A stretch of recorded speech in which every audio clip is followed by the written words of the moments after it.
You can be pro-planet and pro-meat at the same time.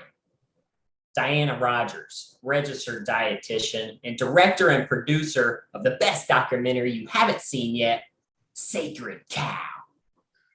It's not the cow, it's the how. All throughout history, over 20 major civilizations have collapsed due to failed agriculture. How arrogant would we be to presume the root cause of our collapse won't be the exact same thing? Rodger Savory. Did you know the majority of deserts are man-made?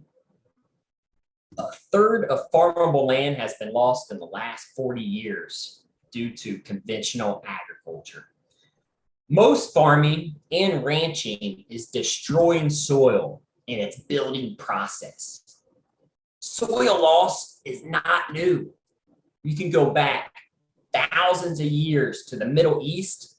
The Fertile Crescent used to be fertile, and so did California. The US loses 1.7 billion tons of topsoil each year. That is equivalent to 521 Dallas Cowboys stadiums filled up to the top of the enclosed dome. Every year, it's runaway degeneration. More degraded soil means less water absorption, less plant life, more soil erosion and runoff, and more degraded soil. 75% of our land is now degraded. 7 years ago, the UN said we have 60 growing seasons left until there's no topsoil left to grow food. Scientists have declared this the 6th mass extinction on planet Earth. By a show of hands, who wants to go to Mars with Elon Musk? All right, we got some smart people there because these people know about regenerative farming. That's the good news. We can regenerate. The 6 principles of regenerative agriculture. You want the least amount of disturbance, so less chemicals and machines. Living roots constantly feeding carbon to those soil microorganisms. Soil armor, increase the biodiversity. And context is king, so it's going to be different in every part of the globe. But today we're going to talk about animal integration. Now, I got a question for you.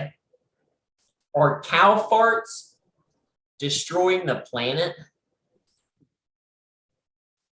No. As a matter of fact, cows might be our only chance at saving the planet. And I'll tell you why. Let's go back to the early 1800s when there was 50 million bison, another 40 million deer. You got pronghorn, caribou roaming the land, naturally grazing. Well, the Journal of Animal Science did a study on the pre-settlement America, and the methane emissions were about 84% of the current emissions today. So it wasn't a problem then, and it's not a problem now. Now, regenerative farming mimics those bison in the herd. So planned rotational grazing actually keeps your cows together and have them eat one paddock for a little bit, then move them over to the next paddock. Maybe you have an electric fence and you allow that grass to grow up. The roots grow deeper, sequesters more carbon and feeds those microorganisms that carbon. Meanwhile, the cows are pooping and peeing, that's fertilizer. In contrast, you have factory farms that use controlled animal feedlots, CAFO, where all the cows are bunched together, they're sick and they're diseased. And there's big manure pools on some of the animal lots. And that is the CH4, you can emit a little bit of methane. So ultimately, it's not the cow, it's the how. What does healthy soil look like? Well, it's carbon rich and it has structure. These factory farms, they just have dirt. So when there is a flood, it just washes away. That's why we're losing so much topsoil. If we could increase our soil carbon by 1%, then that acre of land can hold up to 25,000 more gallons of water. Now imagine the next time there's a drought, they still have some water left from the last rain. And if there's a flood, that soil has structure, so it's not just going to wash away. The biggest difference between degenerative conventional farming and regenerative farming is whether or not you're treating soil as a living organism that constantly needs to be fed carbon via living plant roots.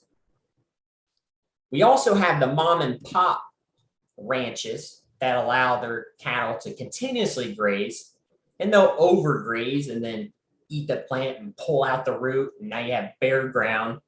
It's releasing carbon and the microorganisms are dying.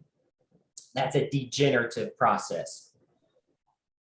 Planned rotational grazing, it's also called mob grazing or holistic grazing. You want to keep those cattle moving and allow that grass to grow back up. Now, one of the world's most respected environmental research firms, Qantas, did an analysis on a regenerative farm in Bluffton, Georgia, called White Oak Pastures. And what they showed here is the soil carbon could offset all of the activities from the cow. So they sequestered 3.5 pounds of CO2 for every pound of regenerative beef produced. I mean, they could store more carbon in the soil than these cows emit in their entire lifetimes. They also compared this regenerative beef to other proteins. And here you see conventional beef does release a lot of emissions at 33, but even these plant-based meats that are being marketed as saving the planet, they're coming from conventional farms that are releasing emissions. The Beyond Burger, it's 4 pounds of CO2 per product, and the Impossible, 3.5. So regenerative beef still outperforms the fake plant-based meats, although they are a better alternative to the conventional beef. Now, I'd like to look at nutrient density of regenerative meat. Now, I'm going to talk about Gabe Brown. He's a pioneer of regenerative farming. And Dirt to Soil is his book about his family's journey. But his son, Paul, took over the farm years back, and he just did an analysis on his regenerative meat. You can find it on nourishedbynature.us. And he asked, is an egg just an egg? Or a steak just a steak? Let's find out. Here's one sample from the study that measures the total omega-3 fatty acid profile. Nourished by Nature is the regenerative beef. They also have the the regional natural brand. This is actually grass-fed and grass-finished, but they did not use other regenerative practices like a wide variety of cover crops and other grazing patterns. Then you have conventional brand. And so you can see beef, pork, chicken, eggs, the regenerative meat blows the other ones out of the water. And there's a lot of other nutrients that they analyze in the data. One of them is the omega-6 to omega-3 ratios, which we know is very important. And I talked to Gabe Brown last week at a Kiss the Ground Q&A, and he was saying based on that ratio, the regenerative beef is as heart healthy as salmon. So this is a new measure of farming success. Let's not talk about yields all the time. Let's talk about the nutrition per acre. We know 1/3 of our land surface on Earth is naturally grassland. I want you to close your eyes for a minute and just imagine if those soils were healthy, full of carbon and moisture. The earthworms are coming back. The bees are coming back, buzzing around. The butterflies, the birds are chirping. It smells good. We can do it, folks. we can make America graze again. Stop demonizing the cow because they are truly sacred. Let's eat regenerative meat and reverse climate change. I got a big, hefty ribeye steak from Dave Brown's farm right here.